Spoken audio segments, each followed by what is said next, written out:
Lentement pour les interprètes. Bienvenue dans le cadre de cette deuxième journée de ce forum. Je suis très enthousiaste en ce qui concerne le programme de ce matin et en ce qui concerne les gens dans cette salle. Maude,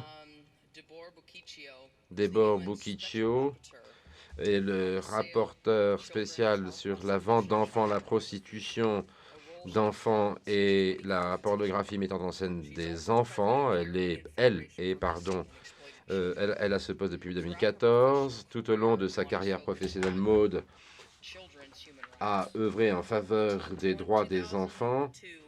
Entre 2002 et 2012, Maude a été sous-secrétaire générale du Conseil de l'Europe, la première femme élue d'ailleurs à ce poste. Je pense que c'est suffisamment remarquable pour qu'on l'applaudisse.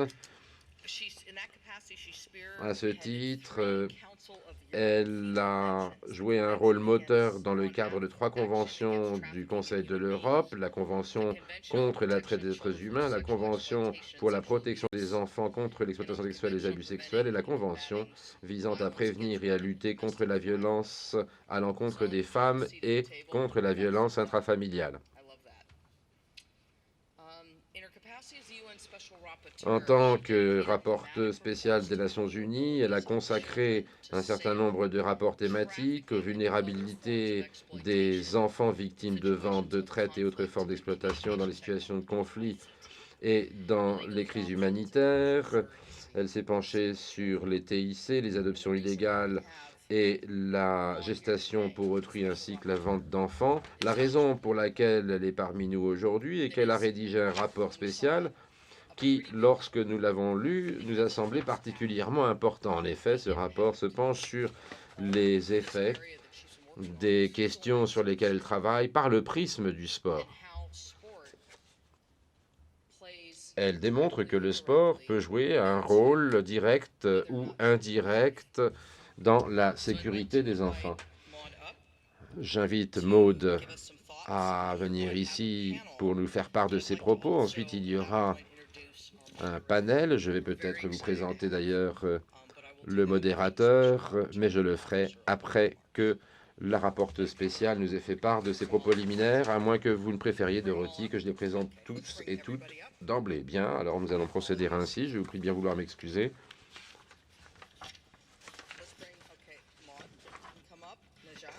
Maude, Najat, Dorothée. Bien, Catherine Leslie, Iris, je vous invite à venir vous joindre à moi. Oui, sur le plateau.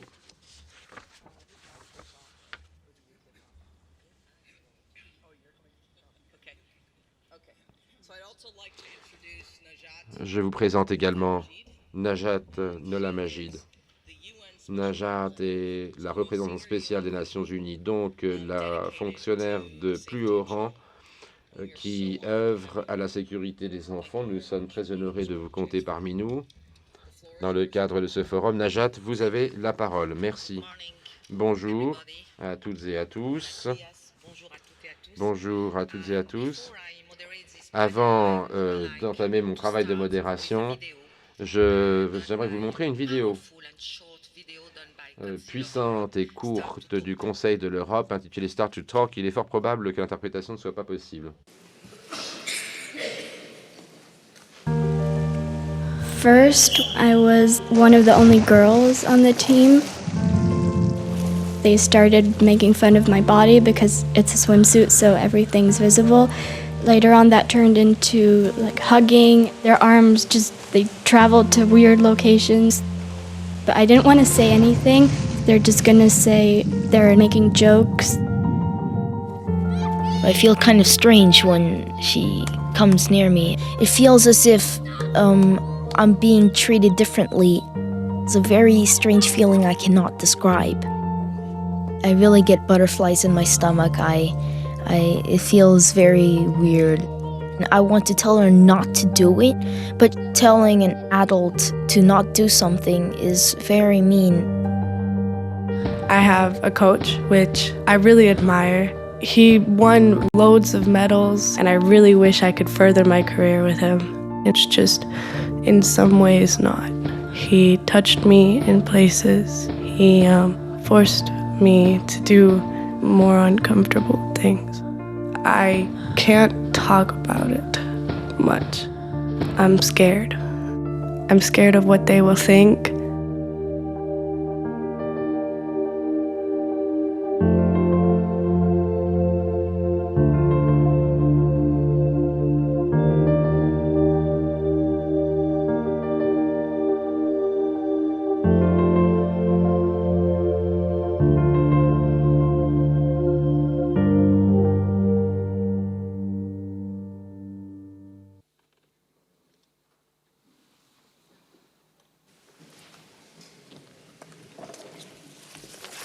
We can applaud them because it was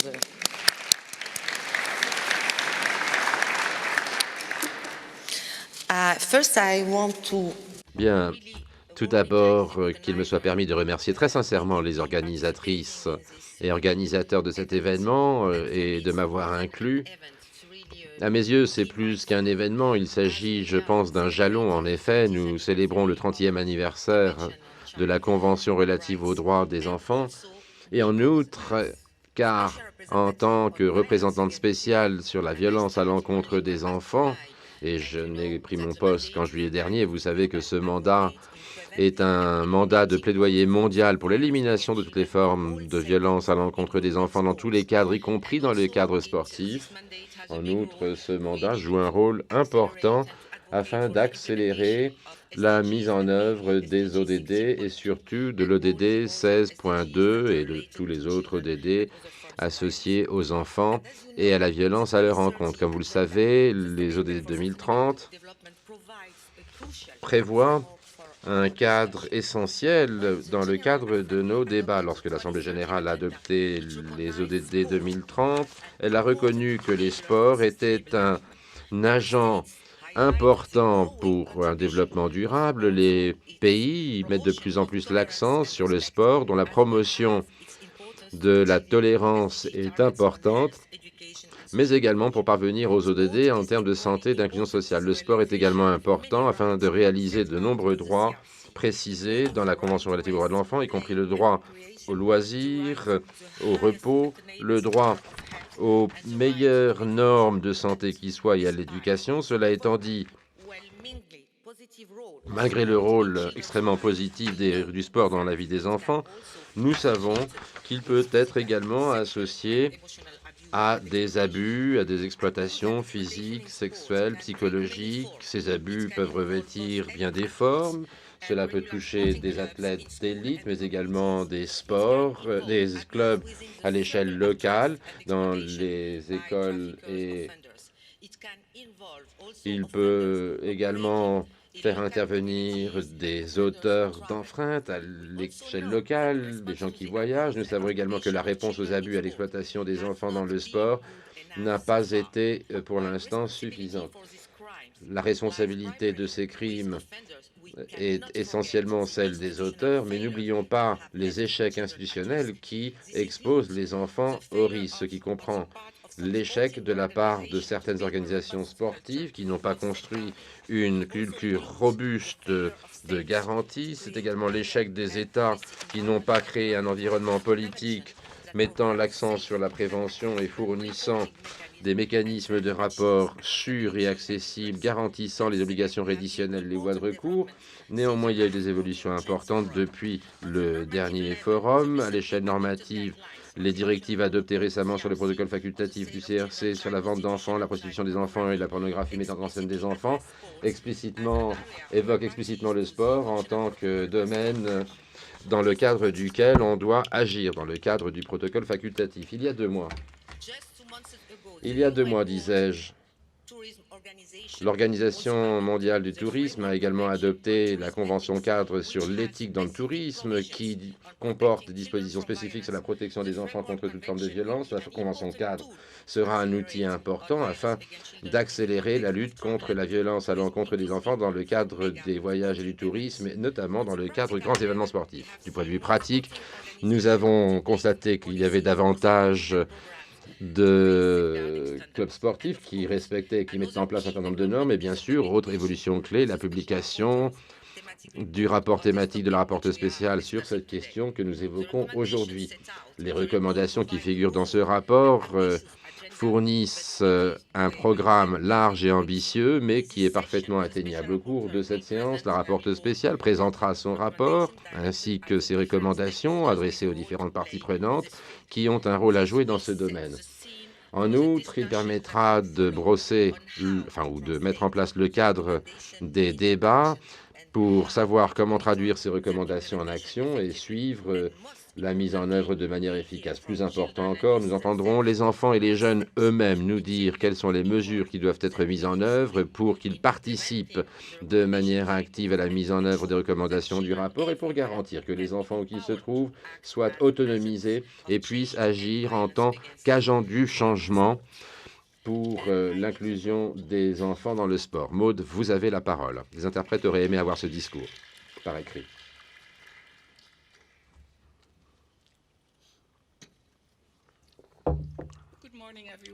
Bonjour à toutes et à tous, bienvenue dans le cadre de cette réunion. Je suis très heureuse d'être parmi vous aujourd'hui et je sais gré aux organisateurs et à Marie en particulier d'avoir lancé cette initiative.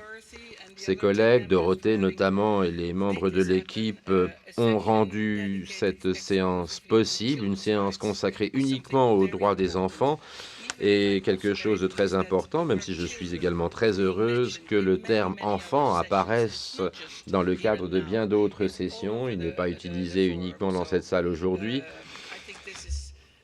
Et je pense que nous ne pouvons que nous en féliciter. D'autre part, je remercie Najat d'avoir réussi à venir jusqu'à Genève malgré son emploi du temps très chargé. Je sais qu'elle attache néanmoins énormément d'importance à la lutte contre toutes les formes de violence à l'encontre des enfants, les formes de violence que nous allons évoquer, les formes d'abus et d'exploitation sexuelle, la vente des enfants dans le contexte du sport constitue une forme très particulière de violence et je suis sûr qu'elle pourra évoquer cette question en tant que représentante spéciale du secrétaire général. Son appui est absolument essentiel. Merci d'être parmi nous, Najat. Bien, je pourrais continuer mes remerciements pendant longtemps, mais je pense qu'il est temps que nous rentrions dans le cœur de notre sujet. Une fois de plus, je suis heureuse que nous soyons ici. Je vous appellerai donc chers joueurs de l'équipe. Beaucoup d'entre nous, si ce n'est tous, ici dans cette salle, sont connectés d'une manière ou d'une autre avec le monde des sports. Nous le pratiquons dans le cadre de nos loisirs, en tant que professionnels pour certains. Et nous nous sentons bien lorsque nous réussissons. Les défis physiques, lorsqu'ils sont réussis, l'esprit d'équipe, lorsqu'il est pratiqué, apporte un certain nombre de gratifications, puisque c'est bon pour notre âme et pour notre corps. Cela nous renforce, qui plus est, à bien des égards. C'est particulièrement vrai pour les enfants, où qu'ils se trouvent dans le monde.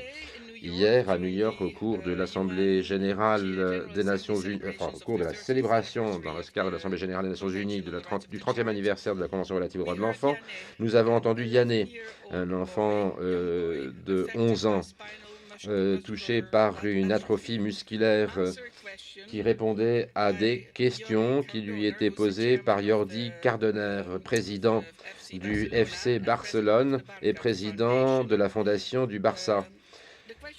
La question était de savoir quels sont les apprentissages, quels sont les éléments qu'il a appris du football et qui ont eu un effet positif sur sa vie. Sa réponse a été la suivante: le leadership, la passion et l'esprit d'équipe. Personne n'aurait mieux pu expliquer cela que cet enfant. Chers amis, il est vrai que le sport en général transmet une image très positive et pourtant il a également son côté sombre, en particulier en ce qui concerne les enfants. À tous les niveaux, les enfants doivent pouvoir jouer de manière sûre jouet d'ailleurs est évoqué dans la Convention relative aux droits de l'enfant, doivent donc jouer, disais-je, en toute sécurité, en toute sûreté, mais pour certains enfants, la réalité est bien différente. La vente, l'exploitation sexuelle des enfants se produit partout dans la société, partout dans le monde, et le sport n'est pas une exception. La dynamique de pouvoir inhérente au monde du sport rend les enfants particulièrement vulnérables aux abus et à l'exploitation, et en outre rend les plaintes très difficiles. Dans le rapport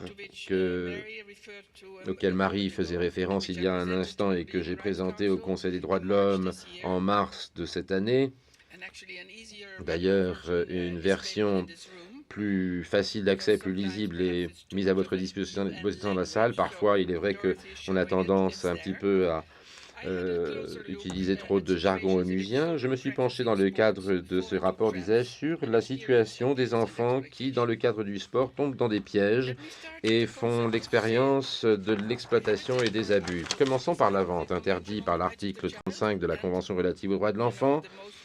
Vous savez qu'il s'agit de la convention ou une des conventions les plus universellement ratifiées, ainsi que le protocole facultatif, qui n'est pas, lui, universel, mais qui n'en est pas loin, avec 176 États qui l'ont ratifié. La vente d'enfants athlètes à des fins de compétition et pour en tirer un bénéfice est constitutif d'une vente d'enfants à des fins de travail forcé. En général, c'est le résultat d'un déséquilibre de pouvoir où le pouvoir financier est utilisé pour attirer les enfants et leurs familles qui se trouvent dans des situations économiques difficiles, dans des pratiques injustes sur lesquelles ils n'ont aucun contrôle. Les recruteurs peuvent alors traiter les athlètes enfants comme des objets n'ayant aucun droit et dont la valeur, entre guillemets, dépend de leur capacité à travailler et dans la mesure où ils peuvent générer des bénéfices rapides. Ces enfants sont souvent transférés d'un pays à l'autre, se trouvent dans des environnements inconnus, avec un statut juridique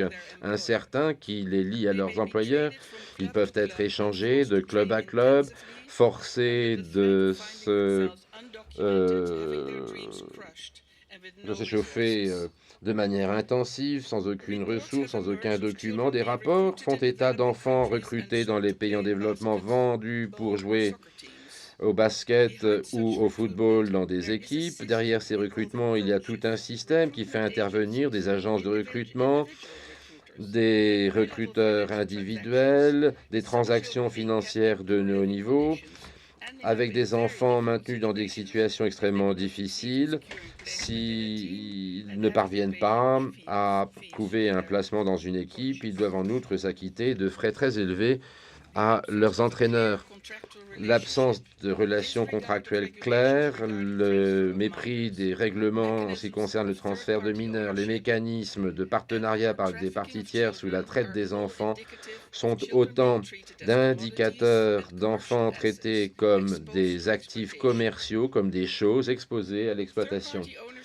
La propriété de tierces parties est interdite dans le football, mais malgré le très bon travail de certaines organisations sportives, la pratique se poursuit et une fois de plus, l'exploitation est certainement la conclusion la plus logique. Les jeunes talents qui sont inclus dans les académies de football sont souvent confrontés à des emplois du temps extrêmement lourds, ont souvent très peu de choix dans leur carrière. Ces enfants recrutés dans les académies sont considérés comme des commodités faisant partie du capital risque et lorsqu'ils sont transférés dans les grands clubs lorsqu'ils ont 18 ans, bien souvent ils sont immédiatement prêtés à des clubs plus petits dans le cadre de propriété de tierces parties, sans avoir leur mot à dire sur leur destinée, ce qui est une enfreinte directe de règles de la FIFA. Chers amis, le deuxième domaine que j'évoque dans ce rapport est celui des abus sexuels et de l'exploitation des enfants dans le contexte du sport. Et je souhaite rendre hommage ici à la vidéo absolument magnifique que nous avons vue un instant et qui a été faite par le Conseil de l'Europe sous la houlette et sous l'inspiration d'Eva Moreno qui est parmi nous aujourd'hui. Et elle sera d'ailleurs avec vous cet après-midi dans le cadre de la deuxième séance. Elle expliquera ce que fait le Conseil de l'Europe, mais je pense que cela plante le cadre d'une situation délicate, difficile, mais extrêmement terrifiante. Chaque jour, nous entendons de nouvelles histoires d'exploitation de jeunes gens dans des lieux où ils ne devraient craindre rien, à savoir dans les salles de sport, les piscines. Ceux qui profitent d'eux sont leurs entraîneurs, leurs coachs, leurs médecins, les gens qui sont en contact direct avec eux, les personnes en qui ils ont le plus confiance, en d'autres termes. Les abus touchent tous les sports et ne connaissent aucune limite de sexe ou géographique. Mais ce qui rend les enfants particulièrement vulnérables, c'est l'accès qu'ont les adultes pervers directs, ces enfants. Et bien souvent, lorsqu'il y a des sélections qui s'opèrent, elles sont mal faites, sélections préalables.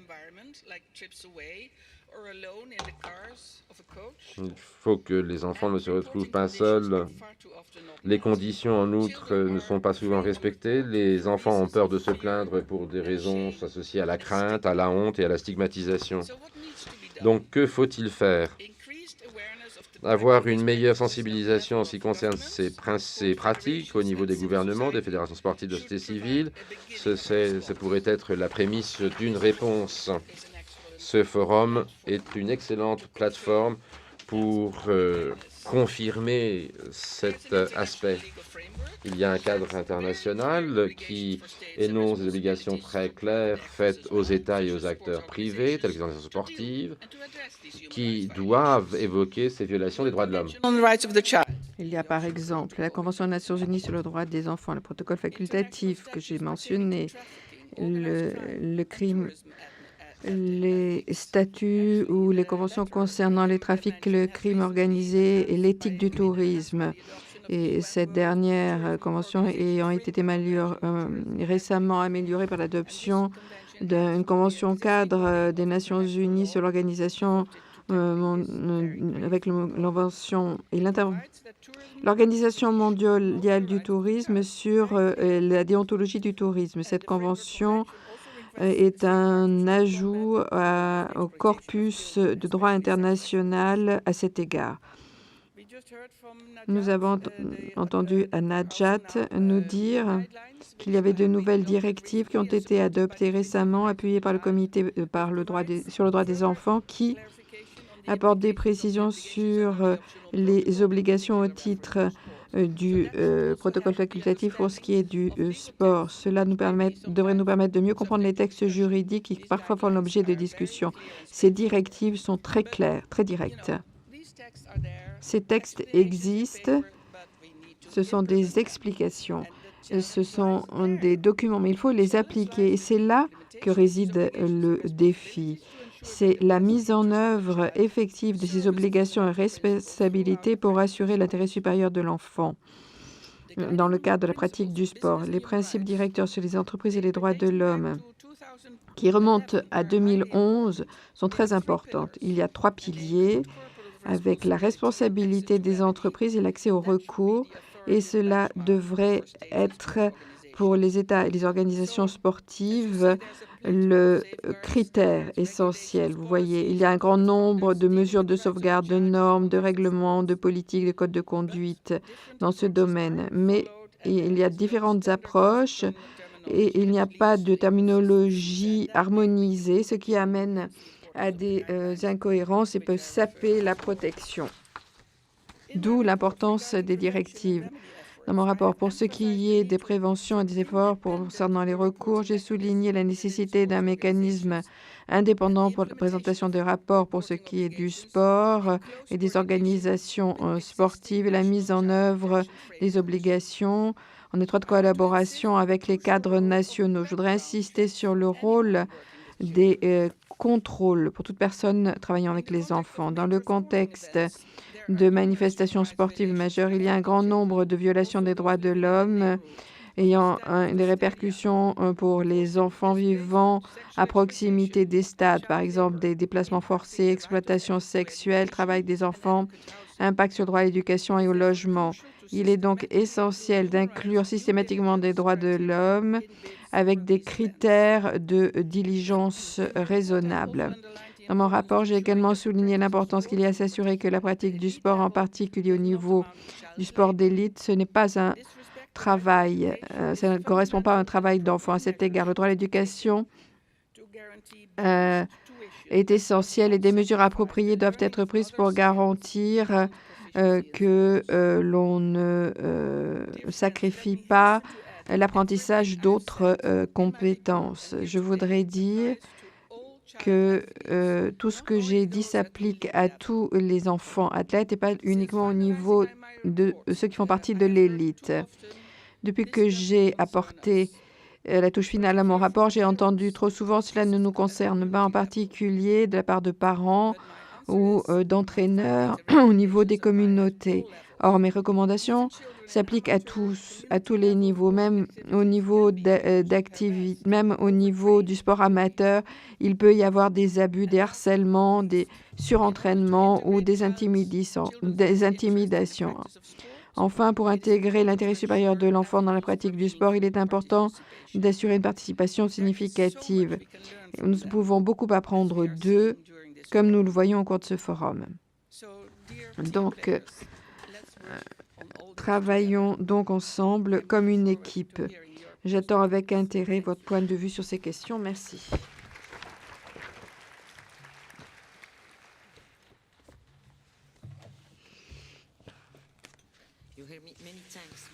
Merci beaucoup, Maude.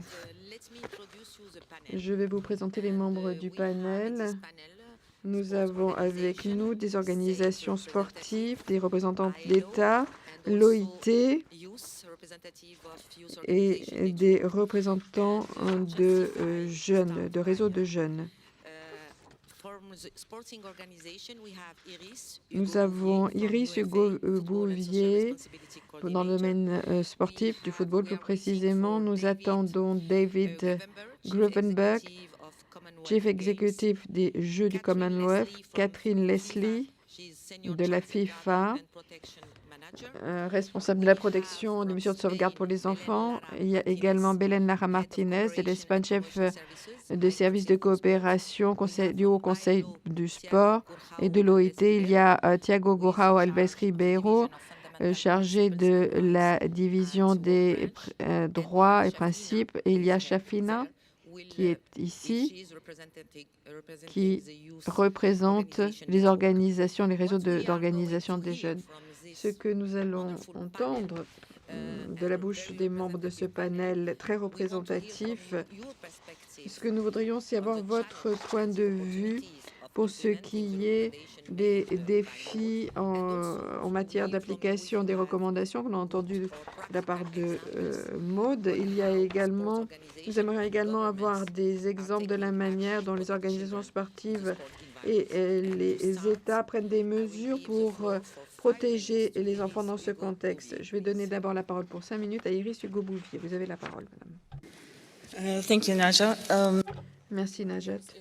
Je suis Iris, je travaille à l'Association européenne du football à Nyon, en Suisse.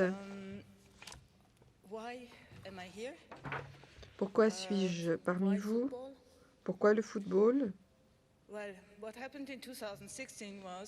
En 2016, il y a eu des scandales très importants au Royaume-Uni, des garçons ayant fait l'objet d'abus ou de violences sexuelles de la part de coachs, et cela avait duré 15 ans.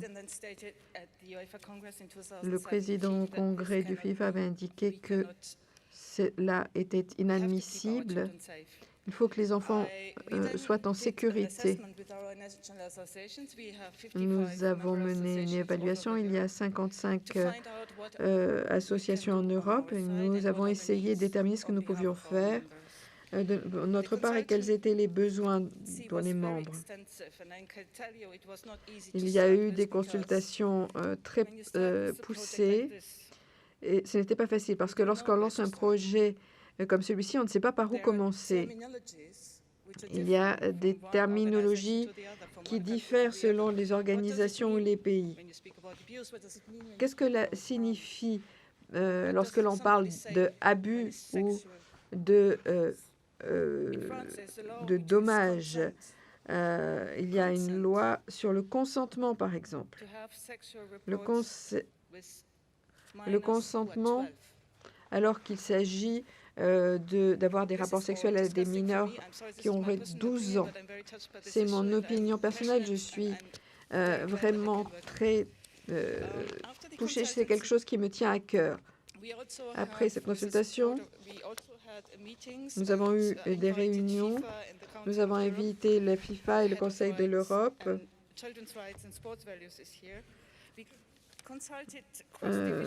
Nous avons eu des consultations transversales au sein de la FIFA. C'est un long processus. Nous avons évalué la situation.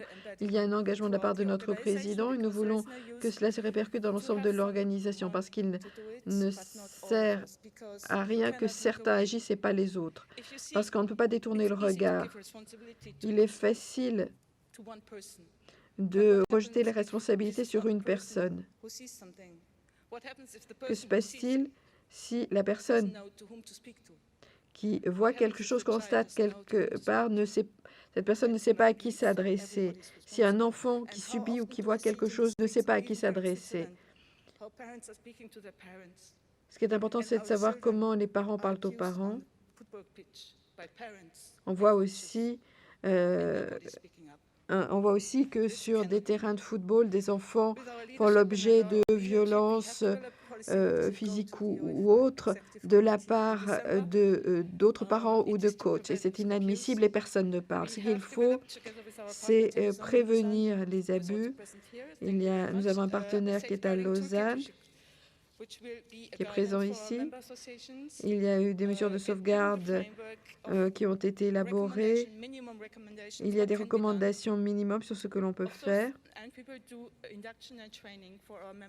Ce qui est important, qu'il y ait des formations initiales et autres. Il faut déterminer ce que l'on peut faire dans le cadre de notre projet. Notre programme au niveau de l'UEFA a fait l'objet de subventions. Les clubs qui lancent des actions dans ce domaine peuvent être soutenus financièrement. L'objectif, c'est d'avoir un cadre pour avoir une gestion de ces mesures de sauvegarde. Notre objectif, c'est d'avoir des critères de base minimum parce que nous voulons nous assurer que le football soit une expérience agréable pour tous les enfants. Je suis nouvelle dans ce projet. C'est un problème immense. Je suis vraiment nouvelle. Nous remercions le FIFA, le Conseil de l'Europe. Nous devons travailler en étroite collaboration avec le Conseil de l'Europe. Nous avons aussi un mémorandum d'entente avec les commissions européennes et le Conseil de l'Europe pour ce qui est du droit des enfants. Tout le reste a déjà été dit, mais ce que je veux répéter, ce qui est important pour nous, c'est d'être alerté, être vigilant pour assurer la sécurité et le bien-être de tous les enfants. Merci. Merci, Iris. Je donne maintenant la parole à Catherine Leslie de la FIFA.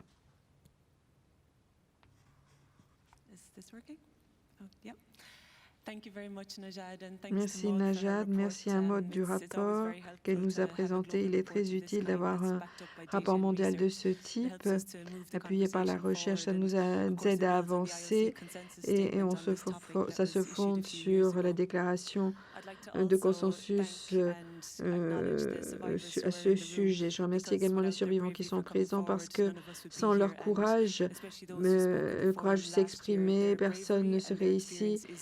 Ceux qui se sont exprimés l'année dernière ont fait preuve d'un grand courage. Merci.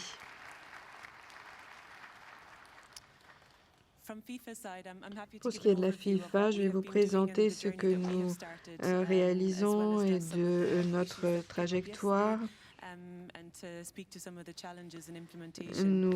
Je voudrais parler des défis de la mise en œuvre pour la FIFA. En juillet de cette année, nous avons lancé le programme et boîte à outils concernant la sauvegarde des enfants. Nous avons un cadre, nous avons un manuel pour guider les 211 associations membres dans le monde pour qu'il y ait un système à long terme de sauvegarde des droits des enfants. Il y a des principes et 5 étapes les 5 étapes sont fondées sur les mesures de sauvegarde internationales pour les enfants et le sport. Il s'agit de réfléchir à la manière dont les enfants jouent au football dans le pays. Il faut déterminer quelles sont les associations, les partenaires, les agences, etc.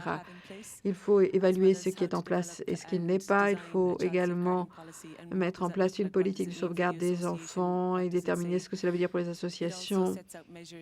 Il faut également développer des procédures pour appliquer les politiques, y compris par exemple avoir un code de conduite clair qui détermine ce qui est acceptable et ne l'est pas à l'égard des enfants dans le domaine du football. Il y a également des mesures de recrutement claires, des directives. Il faut déterminer qui sont ces enfants, qui sont les personnes qui entrent en interaction avec les enfants. Il faut que ces personnes soient formées. Et on dit clairement ce qu'il faut faire si des problèmes apparaissent ou des préoccupations. On en parlera dans quelques instants. Il y a des recommandations qui figurent dans le rapport du rapporteur spécial. Une approche est particulièrement importante, c'est de se concentrer sur le renforcement de capacités nécessaires pour appuyer les associations nationales pour mettre en place des mesures de sauvegarde. Et nous allons mettre en place des programmes, des formations. Il faut que les associations réagissent rapidement lorsqu'il y a des problèmes qui surgissent, tout en assurant d'une manière générale la sécurité des enfants. Il faut que les cadres nous permettent de réagir correctement. Dans certains cas, ces cadres n'existent pas ou sont très faibles. C'est un problème que connaissent un grand nombre d'associations lorsqu'ils ont ils ont des problèmes ou des cas qu'ils veulent mettre en lumière. Souvent, il n'y a pas de service de protection des enfants.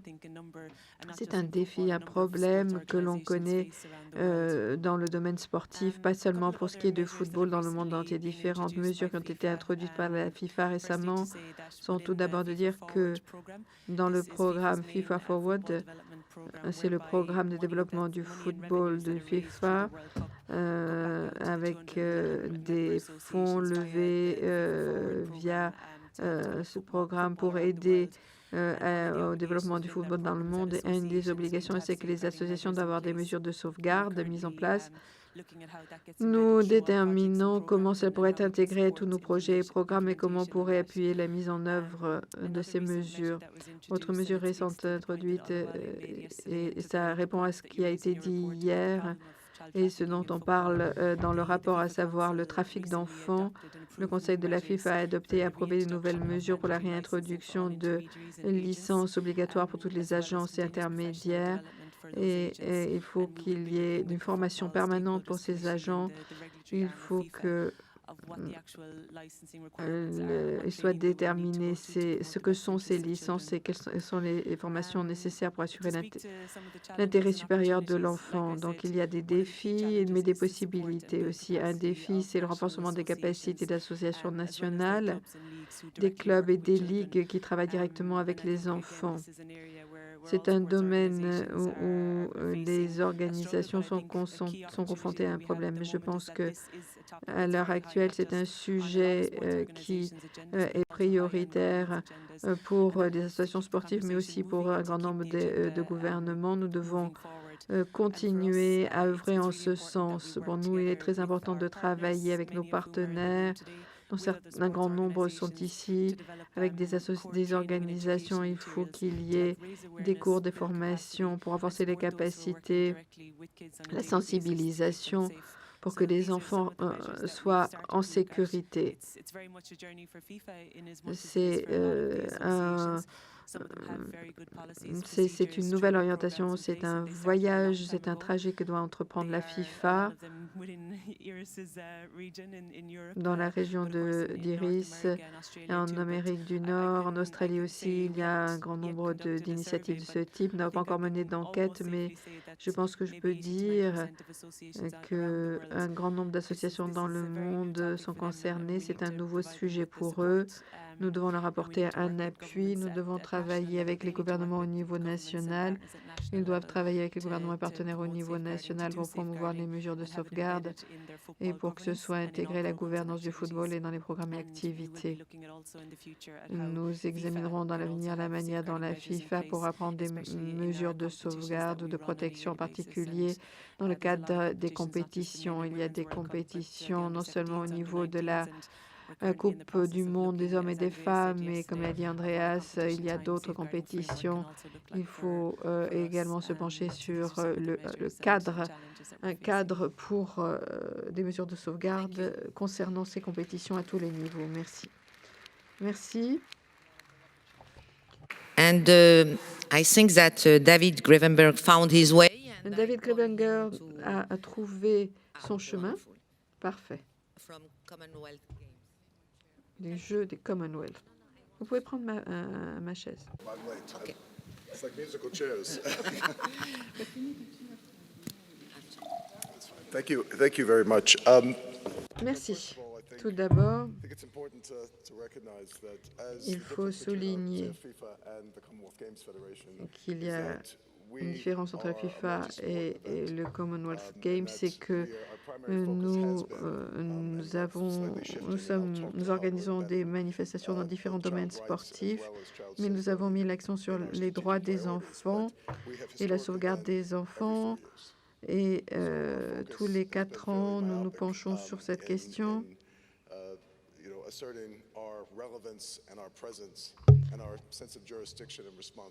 Nous devons avoir un sentiment de responsabilité.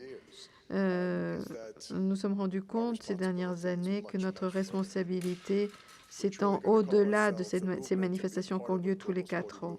Nous faisons partie du mouvement sportif mondial et nous devons apporter une contribution en matière de droits des enfants, de sauvegarde des intérêts des enfants. Cela est essentiel.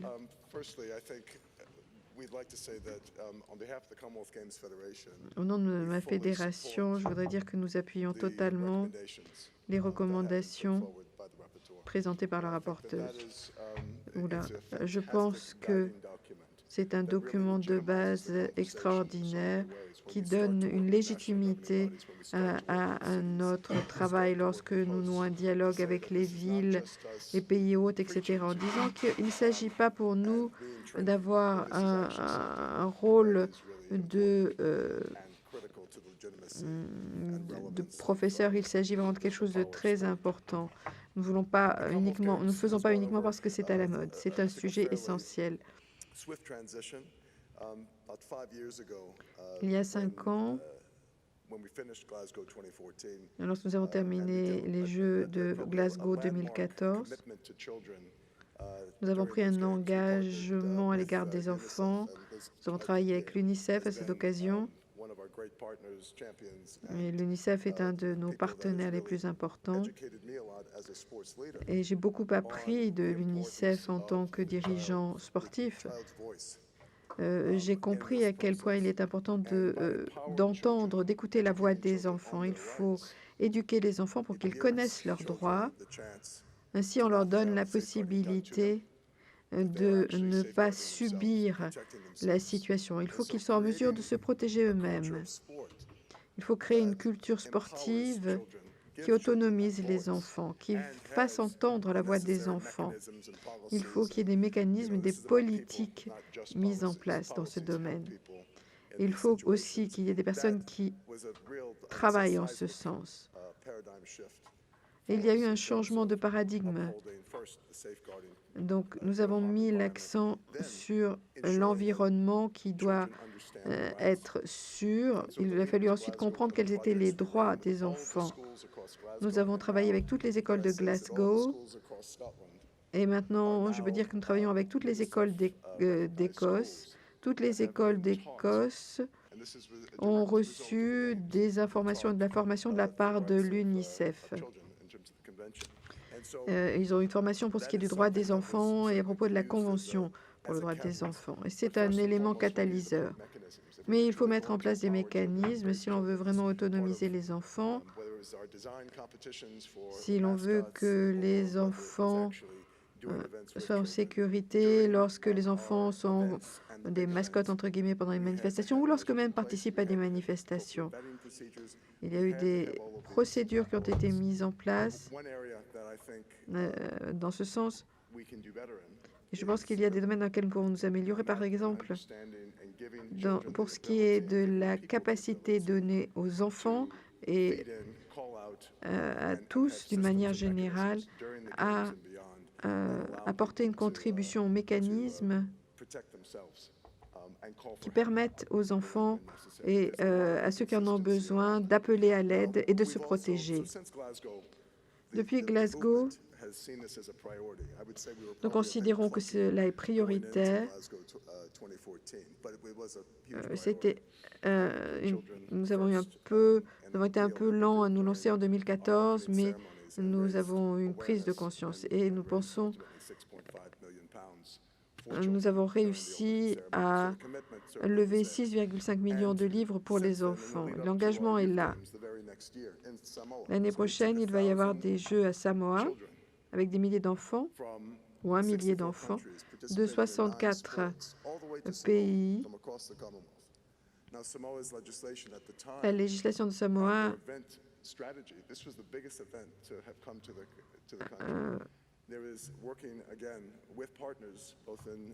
nous a amené à travailler en partenariat avec le gouvernement, la société civile, l'UNICEF, et nous avons pu, en fait, revoir, faire en sorte qu'il y ait une révision de la législation pour ce qui est des enfants. Nous avons travaillé avec des bonnes pratiques, mais cela nous a permis d'avoir un impact durable. Il y a également les Bahamas qui ont organisé une manifestation.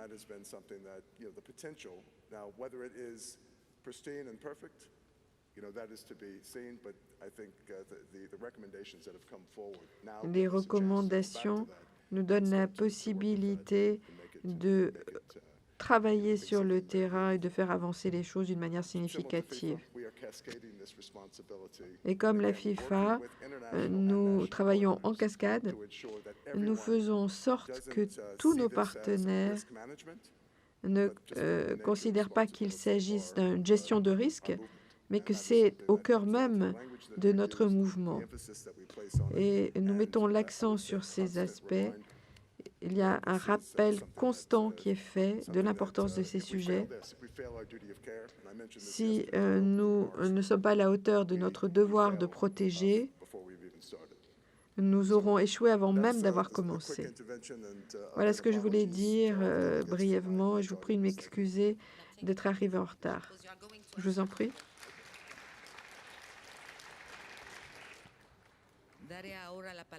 Je donne maintenant la parole à Belén Lara Martínez.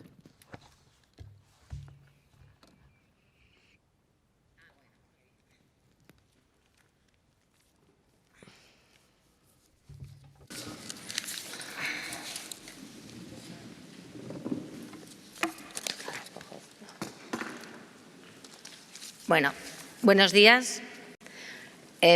En primer lugar, bonjour. Tout d'abord, je voudrais remercier le Centre du sport et des droits de l'homme de nous avoir invités. Je remercie en particulier Dorothée pour différentes raisons. Tout d'abord parce que, si je ne m'abuse, c'est la première fois que quelqu'un intervient en espagnol. C'est très important pour nous. Et c'est important parce que l'espagnol est la deuxième langue la plus parlée du monde.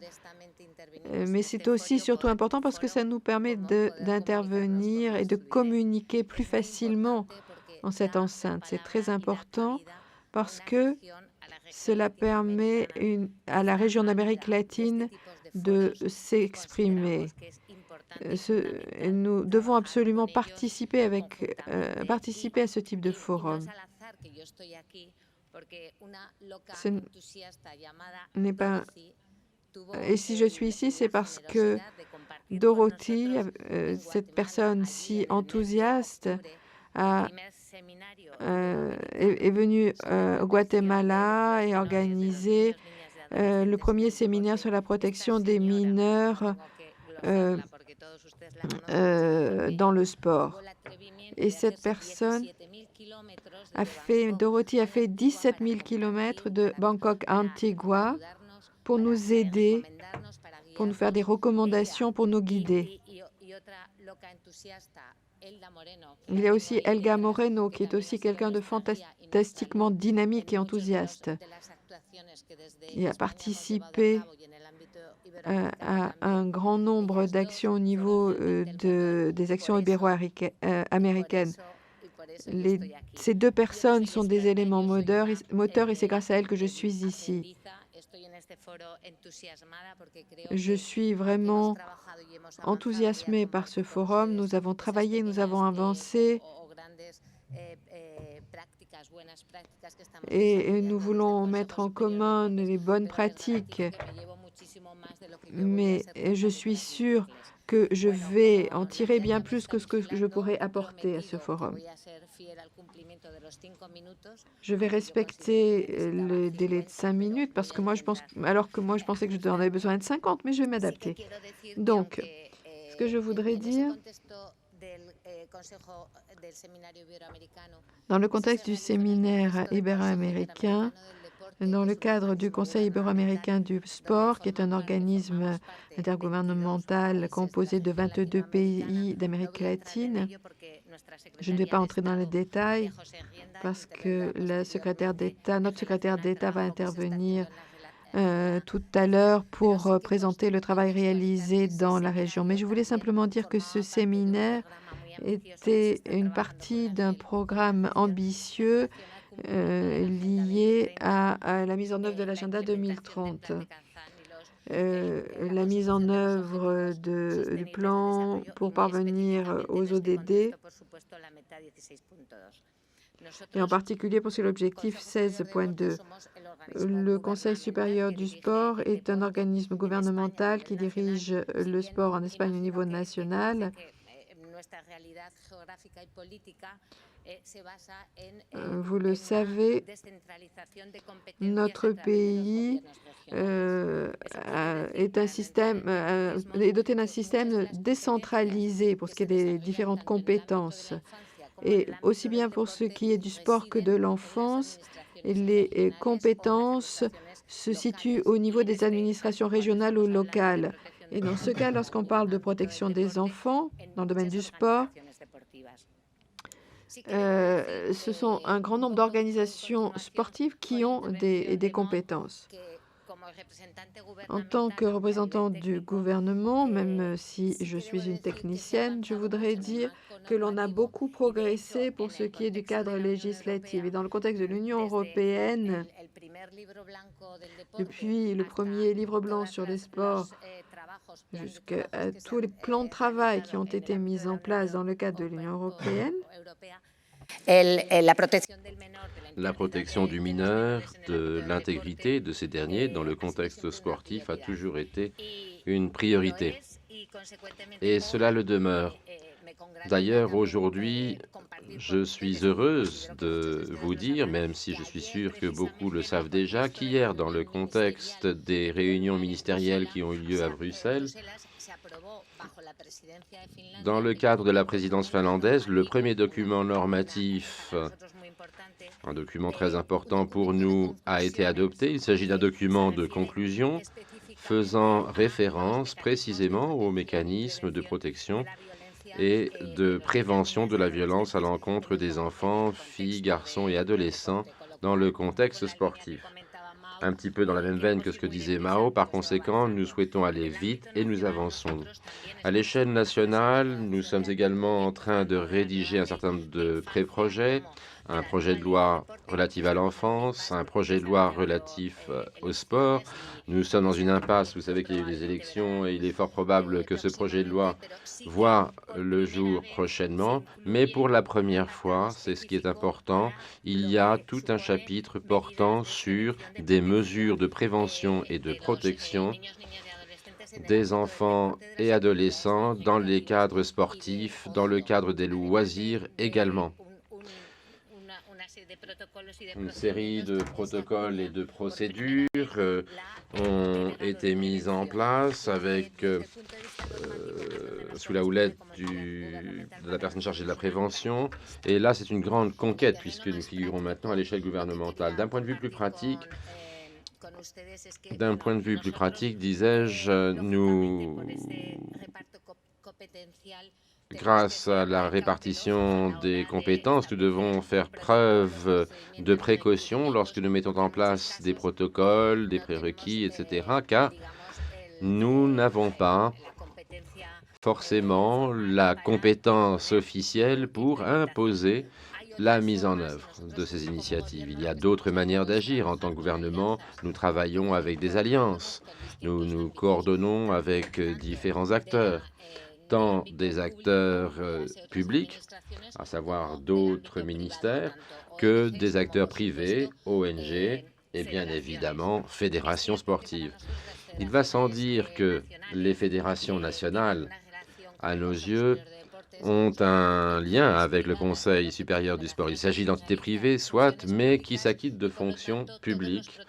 Et par conséquent, tous les protocoles que nous rédigeons avec eux sont positifs. Je vois que vous me jetez un regard menaçant. Je souhaitais simplement vous dire que dans le cadre de ces alliances, nous avons réalisé une série de guides, avec l'UNICEF en l'occurrence, et le comité espagnol. Je pense qu'il s'agit de brochures intéressantes. Il s'agit de normes de qualité pour créer des espaces sûrs et protecteurs pour les enfants et adolescents. Un guide ici, donc, permettant de détecter les problèmes.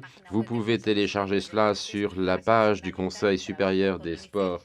Le travail avec UNICEF et beaucoup d'autres, y compris le Conseil de l'Europe, a été essentiel. 15 secondes de plus pour dire que le Conseil supérieur, le gouvernement espagnol, conjointement avec la France, le Luxembourg et 3 autres entités, mène un projet européen adopté dans le contexte du programme DES+ Sport, où interviennent des gens de haut niveau comme Carifas et d'autres, Mac Hartil également, et pour nous, c'est un honneur. Une série de documents, de protocoles seront issus de cette initiative qui mettront l'accent sur la formation et l'autonomisation des enfants, mais surtout sur l'environnement de l'enfant. Ces documents qui seront rendus accessibles en anglais, en italien, en français, en espagnol pour toutes et tous ici présents dès juin de l'année prochaine seront intéressants. Merci, désolé d'avoir pris plus de temps que prévu. Je cède la parole à Thiago de l'OIT. Bonjour, je remercie les organisateurs de m'avoir invité ici dans le cadre de ce premier événement spécial. C'est un plaisir. Tout d'abord, je dois dire combien les recommandations de la rapporteuse spéciale sont importantes, en ce sens qu'ils constituent une feuille de route en matière de protection des droits des enfants dans le contexte du sport. Je reviendrai d'ailleurs là-dessus dans un instant. Tout d'abord, cela étant dit, du point de vue de l'OIT, je dois mettre l'accent sur l'importance de la dimension travail de la protection du droit des enfants dans le contexte des sports. Par exemple, il arrive qu'il y ait de jeunes athlètes qui bénéficient d'une formation pour devenir des professionnels et qui, dans ce cadre, soient exposés à des conditions dangereuses. Il est possible qu'ils soient exposés à des risques de harcèlement, par exemple. Et par conséquent, ils méritent la protection des normes de travail internationales. Au-delà de ces enfants qui participent directement aux activités sportives, il y a également des risques associés à la production d'équipements sportifs qui peuvent donner lieu à des risques d'exploitation d'enfants dans la chaîne de valeur de fabrication des éléments sportifs. Nous y travaillons avec beaucoup d'autres parties prenantes aux quatre coins du monde et il y a encore beaucoup de travail à faire. Par exemple, un rapport récent publié par l'OIT et d'autres partenaires démontre que l'industrie des exportations ayant le plus haut niveau de risque d'exploitation des enfants en Asie centrale et du Sud est l'industrie textile. Par conséquent, il est évident qu'il faut tenir compte de cette question dans le cadre des organisations sportives et des achats publics. Les enfants qui participent directement à des activités sportives ou les étudiants qui pourraient être exposés à certains risques associés à la chaîne de valeur en question méritent tous et toutes la protection des normes internationales en matière de travail. Je pourrais mentionner l'importance, par exemple, de la Convention 182 sur les pires formes de travail des enfants, quasiment universellement ratifiée, l'importance également de la Déclaration sur les principes fondamentaux et les droits au travail, ainsi que l'importance de la Convention récente sur la violence et le harcèlement, qui, nous l'espérons, sera ratifiée très largement par un grand nombre de pays. Mais ce texte peut d'ores et déjà être utilisé en tant que ligne directrice. Il a déjà été adopté lors de la conférence du centenaire de l'OIT. Voilà donc les normes qui doivent être envisagées par toutes les parties prenantes qui travaillent dans le domaine sportif. Hormis donc le point de vue de l'OIT que je viens de présenter, je viens à l'origine du Brésil et je suis procureur où je travaillais auprès du bureau du procureur dans les cadres d'affaires de travail au Brésil. Allez, je me dois de mentionner par conséquent la tragédie récente dont vous vous souvenez peut-être, lorsque 10 enfants à Rio de Janeiro ont décédé dans un incendie dans un centre de formation de sportifs de football de Flamengo. C'est une tragédie qui doit être prise en compte. Nous devons en tirer un certain nombre d'enseignements, me semble-t-il. D'après les enquêteurs, l'incendie est dû au fait, donc l'incendie a commencé dans le cœur de l'hôtel. Les enfants ont été exposés aux fumées de l'incendie. Il faut absolument que nous agissions en matière de prévention pour qu'une telle tragédie ne se reproduise jamais. Je pense que cela nous pousse à réfléchir également au fait que les droits des enfants peuvent vraiment sauver des vies d'enfants. Enfin, pour revenir aux recommandations, il y a des apprentissages tirés du Brésil. J'en ai parlé, c'est important. Mais il y a également de bonnes pratiques, de bons exemples qui viennent du Brésil.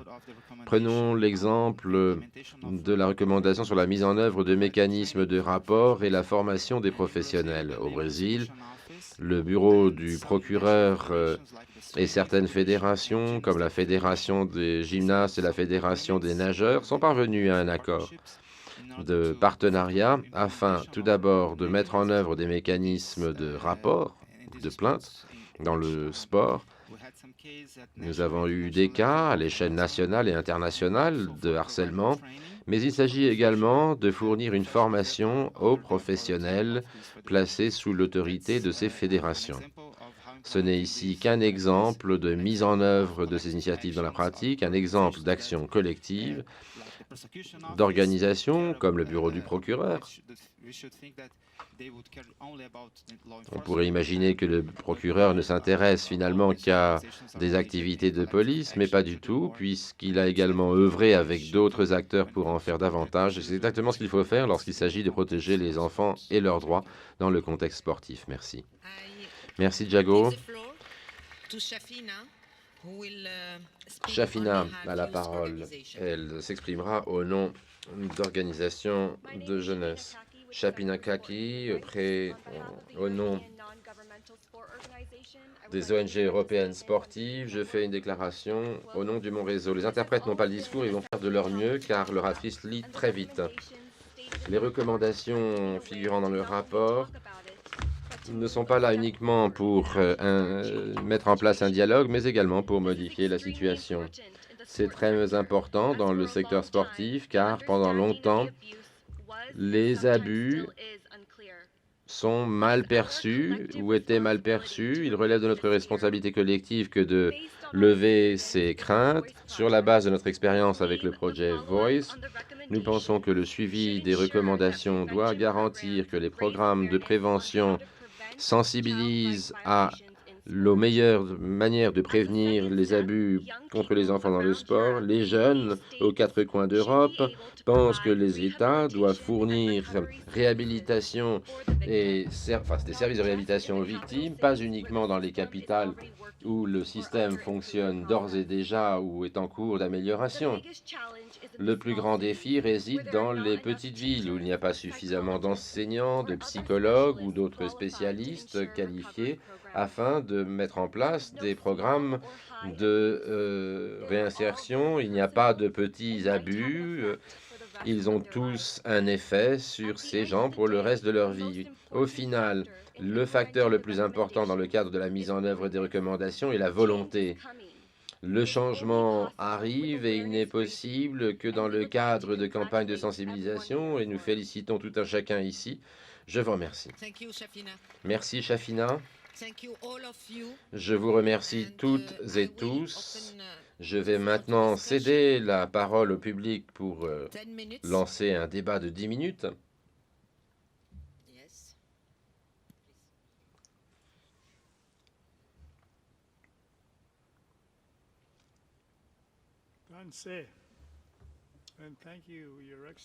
Tamsé, merci, Excellence, Madame la rapporteuse spéciale et autres oratrices et orateurs de vos contributions, recommandations dans le cadre d'un sujet qui, me semble-t-il, tombe à point nommé.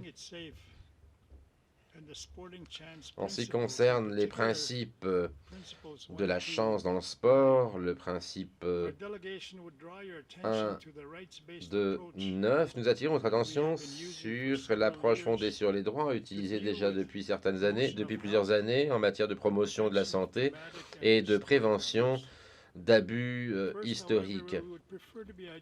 Tout d'abord, nous préférons être identifiés en tant que peuples autochtones plutôt que groupes marginalisés.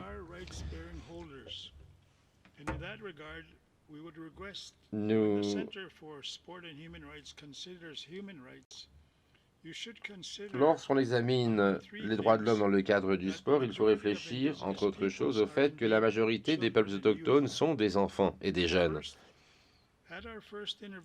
Lors de notre première intervention sur l'examen de la Convention relative aux droits de l'enfant, le comité a organisé une journée spéciale relative aux enfants autochtones. Et dans ce cadre, il a été souligné, dans le cadre des débats relatifs au sport, que les Jeux nord-américains, les Jeux mondiaux autochtones, ont une politique de tolérance zéro.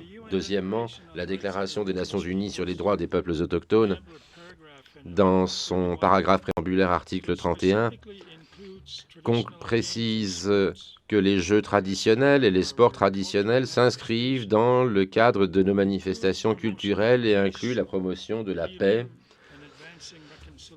de la réconciliation, entre autres. Troisièmement, lorsque les États font rapport sur l'application de la Convention relative aux droits de l'enfant qu'ils ont ratifiée, l'article 111 de la Convention dit, et je cite, « En ce qui concerne l'article 31 de la Convention, le comité note que beaucoup d'avantages positifs sont issus de la participation au sport, aux jeux traditionnels, à l'éducation physique et aux activités de loisirs, et exhorte les États parties à s'assurer que les enfants autochtones puissent bénéficier de l'exercice effectif de ces droits. Enfin, nous demandons, avec tout le respect que nous vous devons, que la rapporteuse spéciale, lorsqu'elle émet des recommandations à l'égard des États et des organisations, mentionne les droits de l'homme des enfants autochtones. Hi, merci beaucoup.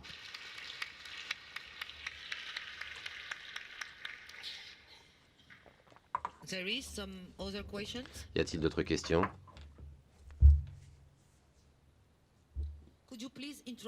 Pourriez-vous, s'il vous plaît, vous présenter avant d'intervenir? Emily Berman. Bonjour, Emily Berman. Ma question, me semble-t-il, tombe à point nommé au vu du dernier commentaire qui a été formulé. J'aimerais que les oratrices et orateurs m'en disent davantage sur la manière dont ils ont tenu compte des LGBTI et des jeunes autochtones, des jeunes handicapés, qui bien souvent sont exposés à davantage de violence dans le cadre sportif que les autres. Autre question?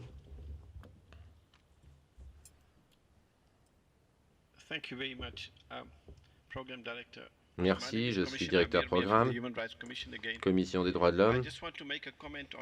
J'aimerais faire un commentaire sur le rapport de la rapporteure spéciale de l'ONU sur la vente, l'exploitation sexuelle des enfants. Il y a quelque chose qui m'a frappé et à partir de ce dialogue, nous devrions réfléchir à la dernière page du rapport, page 18. Dans les conclusions, on devrait dire précisément et spécifiquement que personne ne peut sortir de la Charte des droits et de la Déclaration universelle des droits. Cette dernière résolution devrait dire que l'indépendance et l'autonomie des institutions sportives sont autant de principes clés qui doivent être cohérents avec les principes de la Déclaration universelle des droits de l'homme. Et ensuite, il est dit, mais ils ne doivent pas assumer la responsabilité dans le secteur sportif, ils doivent coexister avec les athlètes et des notions telles que la sécurité et la sûreté des enfants. Et il faut donc que ce soit conforme, comme vous l'avez dit, à la Convention relative aux droits de l'enfant, mais ça doit s'adosser sur la Déclaration universelle et les articles pertinents qui concernent les droits des enfants en tant que tels. Je vous remercie. D'autres questions? Bien.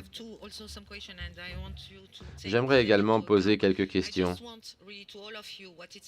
Une question que je vous adresse. Nous avons beaucoup parlé de la situation, nous avons de nombreux engagements à l'échelle mondiale, à l'échelle nationale. Nous avons des outils, des procédures qui sont établis dans le cadre des organisations sportives. Ma question essentielle est de savoir comment nous pouvons avancer à partir d'aujourd'hui. L'engagement n'est pas suffisant. Comment rendre les choses plus concrètes à l'échelle nationale, en d'autres termes? Quelles sont les mesures pratiques que les organisations sportives, pas uniquement les organisations sportives mondiales, peuvent mettre en œuvre avec toutes les autres parties prenantes afin que les sports soient une source d'autonomisation, de protection et de plaidoyer en faveur des enfants? Qui veut commencer?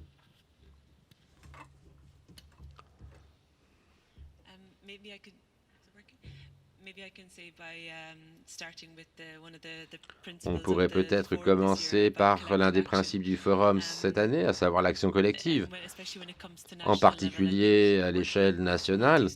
Lorsque l'on travaille alors, travail des groupes pluriparties prenantes est essentiel. On a parlé du rôle des gouvernements, des États à l'échelle nationale, mais également régionale et locale. Le rôle des organisations sportives à l'échelle nationale, par le biais des différents niveaux de sport.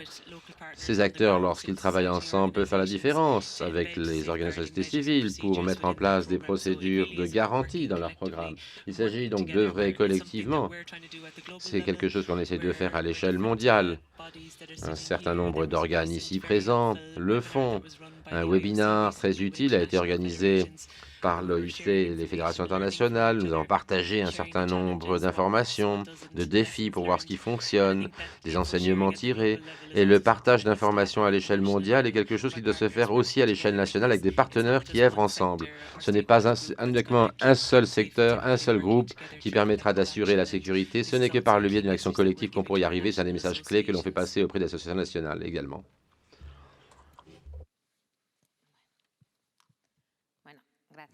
Je vous remercie. En ce qui concerne la question, à savoir quels sont les plans concrets que nous mettons en place, comment nous parvenons, en d'autres termes, à toucher les mineurs, les enfants et à protéger leur environnement. Je dois préciser au préalable que dans le contexte ibéroaméricain du sport, une série de conclusions a été tirée, une série de plans d'action également, dont les gouvernements doivent tenir compte lors de la prochaine assemblée, la 26e, du Conseil ibéro-américain en Équateur.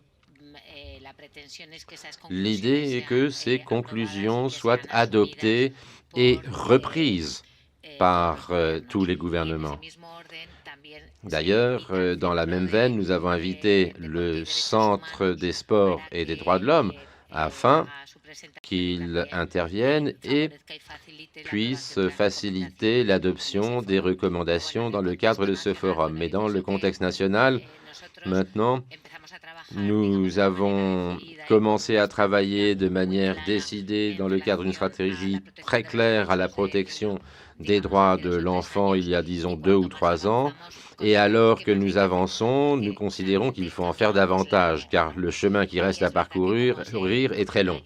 Et comme cela a été dit hier et aujourd'hui par certaines oratrices et certains orateurs, les implications sont larges. Dans le cadre gouvernemental, nous considérons qu'il y a un élément fondamental, à savoir la sensibilisation. Mais il y a un autre élément, la formation. La sensibilisation, évidemment, n'est pas une question sur laquelle nous avons autorité. Ce n'est pas à nous de dire comment c'est mis en œuvre, mais je crois que ce forum et bien d'autres sont utiles.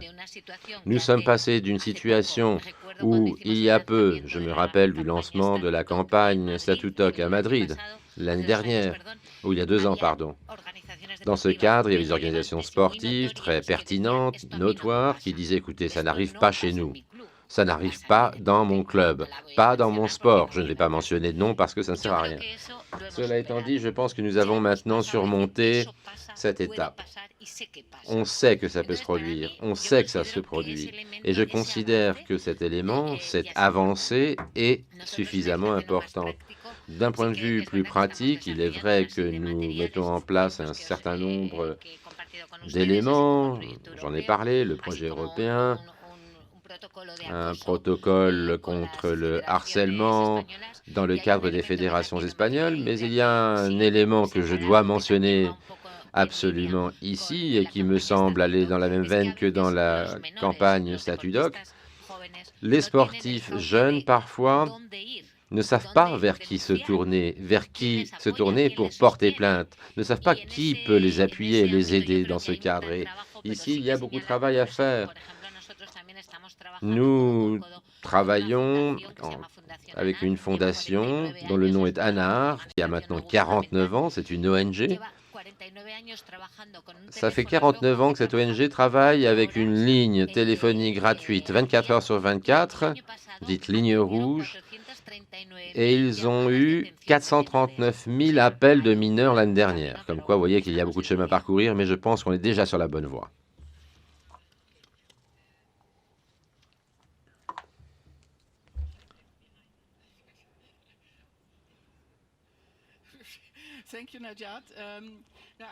Merci Najat. Je crois que nous sommes maintenant parvenus à la fin de ce débat qui pourrait se poursuivre encore longtemps, j'en conviens. Je suis très heureuse que vous ayez pu venir aujourd'hui et entendre non seulement mes propos liminaires et mes recommandations, mais surtout les réactions de tous ceux qui s'attellent à ces questions au quotidien et qui essayent et qui parviennent dans une grande mesure à mettre en œuvre ces recommandations avec l'intérêt supérieur de l'enfant au cœur de leurs préoccupations. Je suis très impressionné, à vrai dire, par ce que j'ai entendu jusqu'à maintenant. Pour ce qui est des questions du public,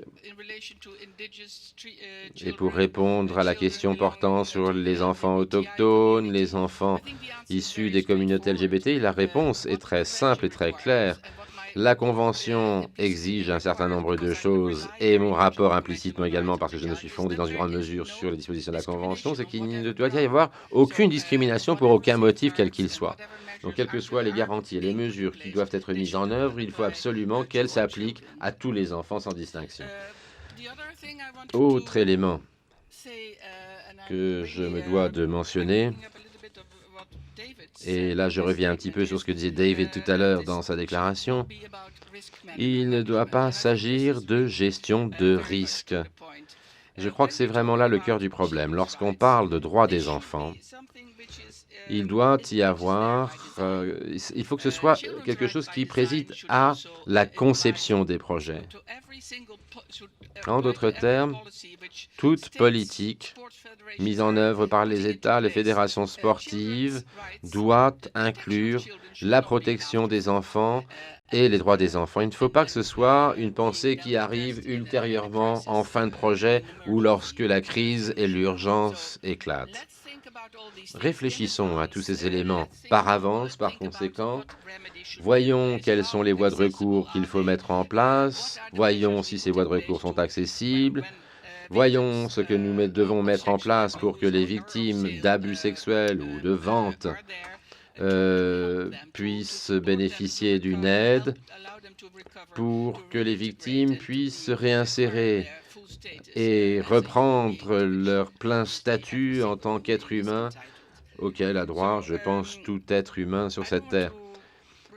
Je ne vais pas répéter à nouveau mes recommandations, je me bornerai à dire que cette occasion que nous avons ici aujourd'hui, ce forum de 2 jours, plus largement, renforcera la sensibilisation, mais également la volonté de tous les acteurs, de toutes les parties prenantes, à commencer par les gouvernements, les fédérations sportives, mais également la société civile, et les enfants qui doivent se sentir encouragés car leur voix est entendue, et j'espère que cela aura un effet.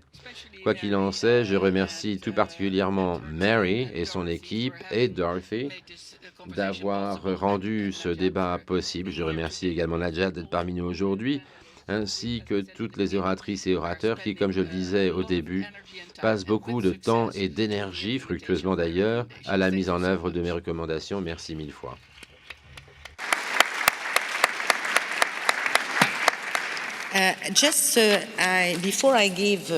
Avant de céder la parole à David, en ce qui concerne la sécurité des enfants dans le cadre du concept, c'est très important. Ce n'est pas uniquement une question de gestion des risques. D'autre part, nous avons dit qu'il fallait que toutes ces actions soient incluses dans des systèmes de protection de l'enfance beaucoup plus larges, en évitant des systèmes parallèles, donc sensibilisation, formation, engagement politique, qui se traduisent en budget, en ressources, en moyens. Tel est bien l'essentiel, mais il y a également le suivi et les mécanismes d'obligation réditionnelle. Il est important de ne pas oublier ces aspects car nous devons absolument disposer de tels systèmes. Ma question est la suivante. Comment pouvons-nous vraiment avancer, susciter une dynamique pour qu'il y ait une meilleure mise en œuvre, une adoption plus large par davantage d'organisations sportives? Première chose. Comment pouvons-nous utiliser les recommandations du rapporteur ou de la rapporteure spéciale en tant que cadre de travail pour voir ce qui est mis en œuvre? Et peut-être en ce qui concerne le suivi, et c'est une question que j'adresse au forum dans son ensemble, il y a le suivi de la mise en œuvre et des recommandations qui pourraient être utilisées dans le cadre du prochain rapport. Vous avez la parole. Avant de répondre à votre question, je me dois de remercier le délégué qui est intervenu au sujet des peuples autochtones. La Fédération des Jeux du Commonwealth, j'ai 1 minute, je vais être extrêmement rapide. La Fédération du Commonwealth s'est engagée à rédiger une déclaration relative aux droits des peuples autochtones dans le cadre du sport, dans le cadre des projets de réconciliation, ce qui comprend la protection, la promotion, l'autonomisation et le respect des peuples lorsqu'ils gèrent un programme, un événement. Il est promis que ce sera mis en place. On évoquera également la question de l'esclavage et le legs du sectarisme autant d'éléments qui sont inclus dans les programmes de réconciliation. Donc j'aimerais beaucoup vous parler après cette réunion. En ce qui concerne maintenant la question de savoir comment nous devons réussir à faire décoller ces projets plus souvent, et en tout cas de manière plus efficace, nous devons reconnaître que ce n'est pas uniquement quelque chose qui relève de la responsabilité gouvernementale ou des organisations sportives, ce n'est pas non plus quelque chose qui relève de la responsabilité des ONG, c'est un effort conjoint qui est exigé ici. Le problème, c'est la structure de la hiérarchie qui ne travaille pas de cette manière. Il faut qu'il y ait une approche conjointe, il faut un cadre, il faut un engagement de la part de tous pour assurer la mise en œuvre. Il y a un grand nombre de personnes qui ont ratifié cette convention, mais très peu l'appliquent véritablement. On peut commencer ici en tant qu'individu. Nous pouvons commencer à nous engager à promouvoir et défendre l'application de la Convention sur le droit des enfants. Il faut que nous assurions le respect et la protection des enfants dans la mise en œuvre et la planification des manifestations sportives. Il faut que ce soit plurisectoriel, mais nous devons prendre un engagement. C'est à nous d'agir.